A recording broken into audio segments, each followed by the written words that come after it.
तो दोस्तों नमस्कार। तो आप लोगों के चेहरे देख करके मुझे ऐसा लग रहा है कि आप प्रसन्नचित्त हैं। इसका मतलब तैयारी अच्छी चल रही है आप लोगों की।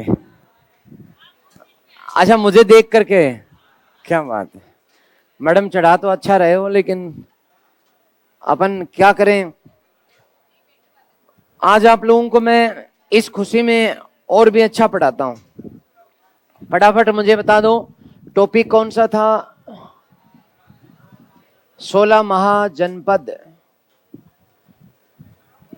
इसमें अक्सर क्वेश्चन आता है। एक बात, दूसरी बात, कोई भी क्वेश्चन डेप्थ से नहीं आता। क्वेश्चन आता है पक्का, लेकिन सतही तौर पर आता है। ज्यादातर क्वेश्चन राज्य और उसकी राजधानियों से संबंधित है, इसलिए वो मैंने आपको लिखा दी। तो एक दृष्टिकोण से तो लगभग चैप्टर पूरा है, फिर भी मैं थोड़ा सा आज का 1 घंटा और लेकर इसको और क्लियर कर देता हूं। मैंने आपको जो राज्य हैं वो बताए थे सीक्वेंस वाइज। जैसे सबसे पहले राज्य था कंबोज। ये कंबोज कहां था दोस्तों? अफगानिस्तान और पाकिस्तान के क्षेत्र में। और इसकी राजधानी कहां थी? हाटक राजपुर। ओके। दूसरा राज्य गांधार। ये राज्य कहां था? पाकिस्तान। और इसकी राजधानी थी तक्षशिला। तीसरा राज्य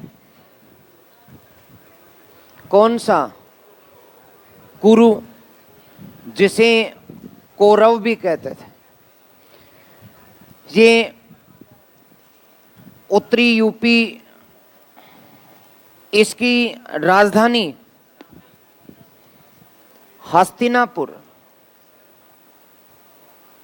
और इसमें दोस्तों दूसरी राजधानी और थी जिसका नाम था इंद्रप्रस्थ। इसमें हरियाणा का क्षेत्र भी शामिल था। चौथा राज्य पांचाल। पांचाल पांचाल राज्य जो है वो मध्य यूपी। इसकी 2 राजधानियां कौन कौन सी बताओ? एक अही छत्रपुर और दूसरी काम्पिल्ले।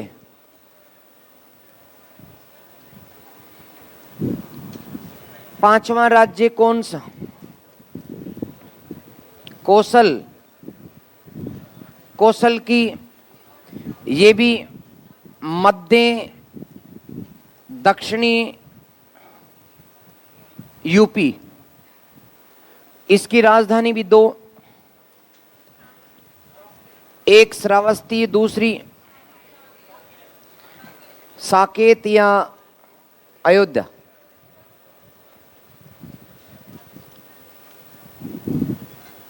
इसके बाद अगला राज्य कौन सा? मल्ल राज्य। मल्ल राज्य जो है इसकी 2 राजधानियां हैं। पूर्वी यूपी एवं नेपाल का क्षेत्र। इसकी 2 राजधानियां, एक पावापुरी, दूसरी कुशीनारा।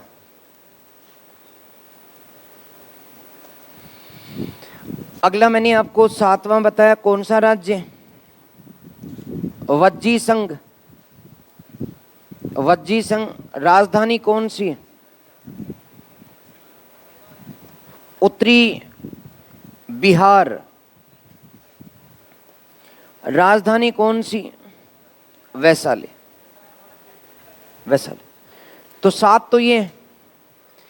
और यदि बात करें अगले राज्यों की तो आप लोग इनको भी देख लें क्षेत्रवार। 8वां राज्य फिर से सीक्वेंस वाइज हमने बात की थी सोरसेन की। सोरसेन ये वास्तव में जो ब्रिजमंडल है, ब्रिजमंडल में जिसमें राजस्थान का भाग भी शामिल था, इसमें यूपी और राजस्थान का अलवर, थोड़ा भरतपुर का प्रदेश, थोड़ा करौली का प्रदेश इसमें शामिल था। इसकी राजधानी मथुरा या मथुरा। नवा राज्य वत्स राज्य की राजधानी कौशाम्बी। ये वत्स दक्षिणी यूपी का प्रदेश और इसकी राजधानी कौशाम्बी। कौशाम्बी। अगला काशी राज्य, जिसमें दक्षिणी एवं पूर्वी यूपी, इसमें राजधानी वाराणसी। फिर दोस्तों बड़ा राज्य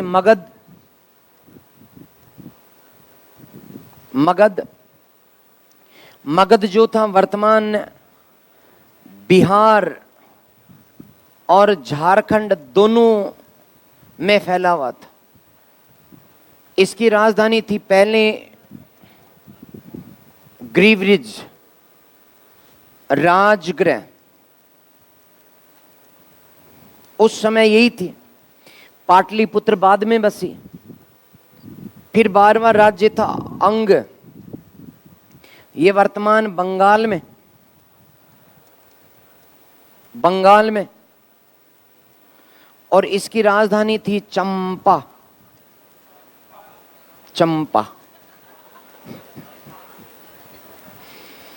13वां राजस्थान के जयपुर में विराटनगर वाला मत्स्य राज्य, ये जयपुर और तोरावाटी अर्थात सीकर झुंझुनू का जो प्रदेश है वहां तक, जिसमें दौसा वगैरह भी थे। भरतपुर का प्रदेश भी था आदि।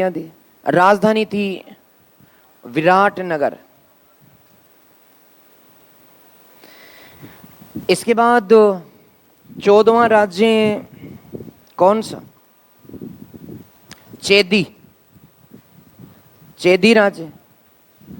चेदी राज्य उत्तरी एमपी वर्तमान ग्वालियर का जो प्रदेश है, इसकी राजधानी थी सुक्तिमती। फिर 15वां राज्य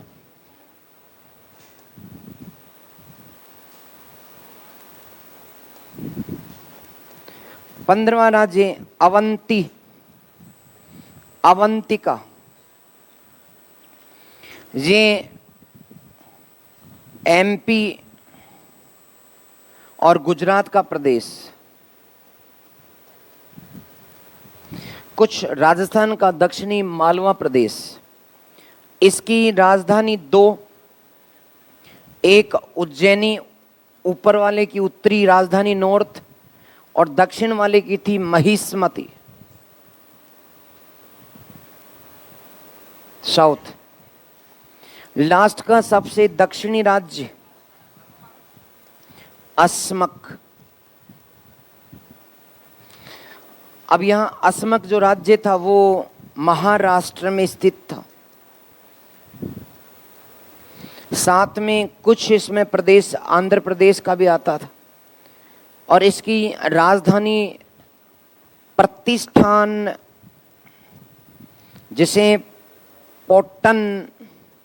जिसे पैठन भी कहा जाता था।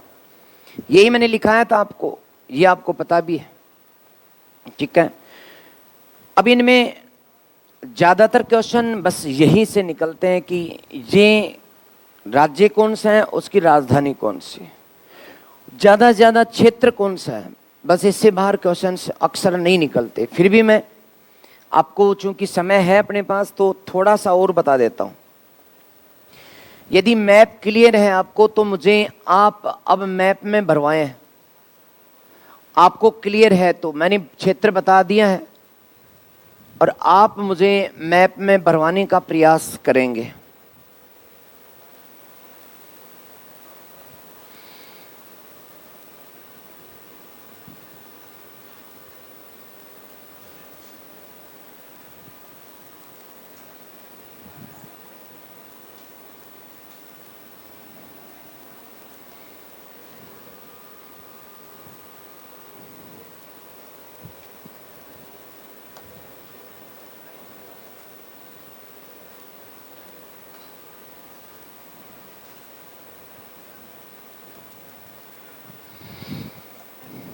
तो दोस्तों अपना काम तो इसी से चल जाएगा। ये पाकिस्तान है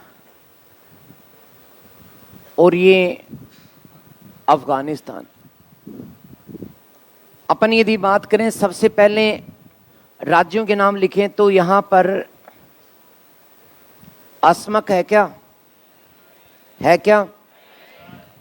तो क्या यहां अस्मक है? Okay, thank you. क्या यहां मत्स्य है क्या? तो क्या यहां अवंती है? ओके। क्या यहां सोरसेन है क्या? है क्या?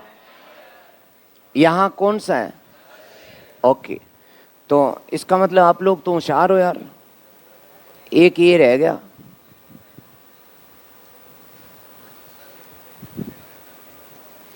पाकिस्तान अफगानिस्तान की सीमाएं मिट रही हैं, क्या बात है। बड़ी गहरी दोस्ती लगती है। तो यहां कौन सा राज्य है बताओ? गांधार या कंबोज? यस, ये कंबोज और गांधार इसके नीचे। ओके, इसके बाद में यहां कौन सा? कुरु। फिर कौन सा? पांचाल। फिर कौन सा? कौशल। फिर कौन सा? मल। फिर कौन सा? वज्जी। ओके, फिर यहां कौन सा? सौरसेन। फिर यहां आगे वत्स, फिर काशी, फिर मगध, फिर अंग। और इनके बीच में यहां कौन सा रह गया? चैत्य। गिनती कर लो, 16 है। कौन सा रहेगा? अंग ये रहा। 2 4 2 3 4 5 6 7 8 9 10 11 12 13 14 15 16। इनको याद करने का मुझे कैसे याद है सीक्वेंस वाइज वो बात बता देता हूं। ये हिमालय जो है, इस हिमालय के निकलने वाली नदियों का जो प्रदेश है उसके साथ साथ अटैच जो राज्य हैं इनको ऊपरी मैदान कहते हैं। फिर ये नदियां नीचे आ जाती हैं, उसे निम्न मैदान कहते हैं। ये निम्न मैदान ज़्यादा उपजाऊ है बजाय इनके, इसलिए ये राज्य जो थे ऊपरी मैदानों में, ये निम्न मैदानों में। इनका सीक्वेंस ऊपर 5 राज्य हैं, नीचे भी 5 राज्य हैं, तो 10 तो यही हो गए उत्तर प्रदेश बिहार के। सबसे पहले कुरु, फिर पांचाल, कौशल, मल और वज्जी। तो एक सीक्वेंस तो इनका है। दूसरा इन्हीं के पैरेलल समानांतर दूसरा सीक्वेंस किनका? सौरसेन, वत्स, काशी, मगध और अंग। फिर राजस्थान में मत्स्य, अब इनको नीचे ले लो। फिर दूसरा चेदी, फिर अवंती, फिर अस्मक। ये 4 राज्य यूं हैं, 2 राज्य वर्तमान भारत से बाहर। अब क्वेश्चन इनमें ये भी आ सकता है सीमाओं का कि विंध्याचल पर्वतमाला के नीचे एकमात्र महाजनपद कौन सा था? ओके, दक्षिण भारत में एकमात्र जनपद कौन सा था? ओके, वर्तमान भारत की सीमाओं के बाहर के दो राज्य कौन से थे? दो कौन कौन से? कंबोज और गांधार। तो ये ही चीजें क्लियर करनी है अपने को बस। अंतिम अंतिम पूर्वी जनपद कौन सा था? अंग, बिल्कुल ठीक है। सबसे उत्तरी राज्य कौन सा था? कुरु, बिल्कुल ठीक है। अब इनकी राजधानियों की बात भी हो गई। इनकी मोटी मोटी कहानी यदि हमें पढ़नी है तो वो बात महाभारत और रामायण से जुड़ी हुई है। महाभारत और रामायण से जुड़ी हुई है। ये उस समय की कथा कहते हैं जब हमारे भारत में महाभारत का दौर था, रामायण का दौर था। ये उस समय की कहानी है। जैसे मैं एग्जाम्पल के तौर पर बताऊं तो कंबोज राज्य की राजधानी हाटक इनकी और इनकी बनती नहीं थी, बिगड़ी रहती थी। गांधार में एक राजा हुआ करते थे और इसकी बेटी का नाम था गांधारी। यहां कुरुक्षेत्र या कौरव जो राज्य था, कौरव राज्य, जिनकी राजधानी थी हस्तिनापुर। हस्तिनापुर वास्तव में मैं जब घूमने गया तो मैंने देखा यार, हस्तिनापुर को देखें, सोचें कि वास्तव में ऐसा था या सिर्फ बकवास है पुरानी। हमारे महाकाव्यों में कुछ सच्चाई भी है या फिर लोगों ने बैठ करके और कहानी लिख डाली। तो हस्तिनापुर में वास्तव में ये सच है कि उस समय आज से करीब 3000 साल पहले की बस्तियां मिली हैं, खुदाइयों से भी मिली। और इसका नाम हस्ती के नाम पर, हाथियों के नाम पर पड़ा है। और आज भी भयंकर हाथी है यहाँ पर, बड़ी संख्या में हाथी है। और दक्षिणी यानी देहरादून के ठीक नीचे, ये हस्तिनापुर के ठीक ऊपर देहरादून और उसके पास में आज भी हाथियों की बड़ी संख्या है। जगह जगह सड़कों पर बोर्ड लगा रखे हैं कि हॉर्न ना दें, हाथियों को देखकर चलें। तो हाथियों की संख्या ज्यादा होने के कारण इसे हस्तिनापुर कहा जाता था। तो कछु ना कछु या आदि सच्चाई तो है। तो इसके धृतराष्ट्र अंधा था, यहां से गांधारी को ले आया। गांधारी इसके साथ क्यों आई? मजबूरी ये थी कि इसके बाप को डर था कि ये जीत लेंगे। हस्तिनापुर पावरफुल था, भयंकर ही पावरफुल था। यहां योद्धा हुआ करते थे क्योंकि शुरुआत में बस्तियां यहीं बसी थी। भरत वंश जो आया था वो यहीं था, तो ताकतवर थे, सेना बड़ी ताकतवर हुआ करते थे। इसलिए इनकी ताकत का साथ लेना चाहते थे ये। जैसे तो आमेर का भारमल अकबर का साथ चाहता था, इसलिए भारमली दे दी। बोले तो जोधा, बोले तो हरखा, बोले तो मरियम उजमानी, बोले तो आदि आदि। क्यों दे दी? मजबूरी खुद की है, क्योंकि यदि भारमल उस समय भारमली नहीं देता तो भारमल का राज्य का अस्तित्व खत्म होने वाला था कुछ ही दिनों में। क्योंकि मेऊ का जो सरदार था वो सेना लेकर के आ चुका था और वो खत्म होने वाला था। उसने ठीक टाइम पे चौका मार दिया, इसलिए उसका राज्य बच गया। यही कहानी कम गांधार की थी, इसलिए उसके साथ ऐसे रिश्ते थे। लेकिन उसका जो भाई था शकुनी, गांधारी का भाई शकुनी, उसको ये बात बर्दाश्त नहीं थी कि मेरी जीजी जो है वो ऐसा दुख पाए, जिंदगी भर पट्टी बांध के रहे। और उसे धृतराष्ट्र का व्यवहार भी ठीक नहीं लगा, तो उसने भी कसम खा ली कि मजबूरी में हमने हमारी बहन दी लेकिन बर्बाद करके रख देंगे। तो एक तो बर्बाद करने के लिए ये था। दूसरा राज्य था पांचाल। पांचाल का राजा द्रुपद,